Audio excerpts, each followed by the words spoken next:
বিসমিল্লাহির রহমানির রহিম। আয়নিক যৌগের গলনাঙ্ক স্ফুটনাঙ্ক সমযোজী যৌগের চেয়ে বেশি কেন?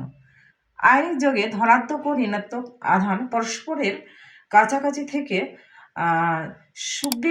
পরস্পরের কাছাকাছি থেকে সুবিন্যস্তে ত্রিমাত্রিকভাবে একটি স্ফটিক তৈরি করে। এই জন্যে এদের আকর্ষণ শক্তি অনেক বেশি হয়। এরা হচ্ছে এই যৌগটি তৈরি হয় স্থির বৈদ্যুতিক আকর্ষণ বলের কারণে। এরা হচ্ছে পরস্পরের সাথে দৃঢ়ভাবে আবদ্ধ থাকে। এই জন্য এদেরকে পরস্পর থেকে সরিয়ে ফেলতে বা গলিয়ে ফেলতে অনেক বেশি তাপ শক্তির প্রয়োজন হয়, যার কারণে আয়নিক যৌগের গলনাঙ্ক স্ফুটনাঙ্ক বেশি হয় সমযোজী যৌগের চেয়ে। আর সমযোজী যৌগ হচ্ছে দুর্বল ভ্যান্ডার্স ওয়ালস বলের কারণে হয়ে থাকে।